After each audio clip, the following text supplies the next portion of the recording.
Well, the breaking news coming out of Central Austin this morning. There is water gushing out of the ground on Koenig Lane and is making quite a mess for drivers out there. We've been showing you the live pictures for at least 20 minutes this morning. We're going to check in with Amanda to give you alternate routes.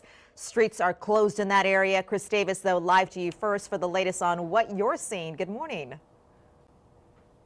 Well, good morning, guys. And yeah, as you said, water is still gushing from the street here on Koenig Lane. And I'm just going to step right out of the way and show it to you. This has been going on for at least the past hour or so. That's about when we first learned about it, a little bit before 5 this morning. And the photographer that I'm working with out here, Todd Bailey, says since he's been out here, the pressure hasn't really decreased. It's been spouting at that rate since he's been out here. So right now, Koenig Lane is shut down in this short area from about Woodrow Street, just a little bit west of Lamar, down to what we believe that intersection that you're looking at is Arroyo Seco. And that is where the intersection is shut down. A little bit of local traffic getting through here and there, but through traffic through that intersection, of course, shut down. Austin Water is on scene. Just saw a truck pulling up, those flashing lights that you can see past the intersection. And those people with Austin Water tell me they are working right now to try to get that water shut off. I'm also told that the Austin Fire Department is here as well, working on getting this situation under control. But again, you can see that water gushing, that geyser coming up right from the road here. So we're going to stay on scene with you this morning as this situation continues to develop and as these city agencies are trying to get that water shut off, get this situation under control. But if you do have to take Koenig Lane this morning here on 2222, you might need an alternate route, and to that we'll send it over to Mandy. All right, thank you, Chris. As we go now to your traffic maps, you saw that situation underway here. So I was actually texting with Todd Bailey, and he was saying, you know, many drivers are just kind of making that U-turn on 2222 and finding their own alternate route through the Crestview area. But some options if you maybe don't even want to go through all of that, I've got you covered here.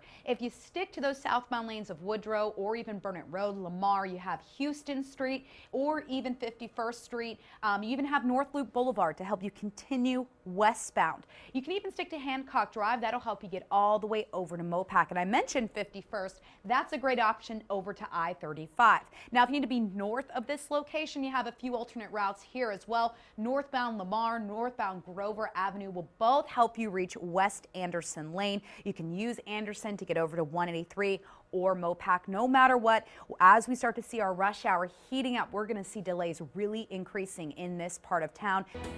Now, breaking news from KXAN News. That breaking news is from the First Warning Traffic Center, where we are watching a water main break in central Austin. Now our Chris Davis is on scene. It has closed 2222 right near Woodrow Avenue. And Chris, you're actually chatting with the person that gave 911 a call and said, hey, we've got a geyser out here. We need to get some crews on scene to get this repaired. Yeah, it's actually a pretty crazy story, and we'll get to that in just a second. But I want to show you just real quick some developments just a couple minutes before we came on the air here. Koenig Lane is now opening up. Police are removing cones, and you can see they've got one lane headed west right now, and a police officer here on scene tells me that they are working to get one lane open in the other direction coming toward us as well to help with some of the traffic that's going to start coming through here. But you can see that geyser is still shooting out of the road right now, and it has been for at least the last about 2.5 hours. And right now we're going to be speaking with Michelle Hunter here, who lives just on the other side of the geyser, and your house is kind of right in the spray path. What was it like this morning? Kaboom! 4:03 in the morning. Good wake-up call. Being that I have flooded twice in the last 2 years, I got nervous, jumped up, went out, and saw the geyser hitting all our homes. So I called 911, and this is where we're at. And it's not just your home that is being hit right now. You've got something kind of special in the backyard. Yes, my 1972 Corvette that I just got restored. It is underwater. Yes, it is underwater. And at this point, you and your neighbors are just waiting for the water to get shut off so you can figure out what might have happened. Exactly. So I've called all my neighbors. They haven't called me back yet. I'm surprised nobody else heard it. I mean, I was the only one up at 4 o'clock in the morning, I guess, when it went off. So I guess we'll just wait and see the damage once it gets lighter. All right, Michelle Hunter, thank you so much for speaking with us this morning. Thank And we're going to go ahead and move a little bit out of the way here. You can see traffic is starting to move now, headed west here on Koenig Lane toward that intersection with Arroyo Seco, where the water is still spraying out of the road. The concrete in the middle of the road is shooting up, it is breaking up, and it looks like the road is actually bowing a little bit with all of the water.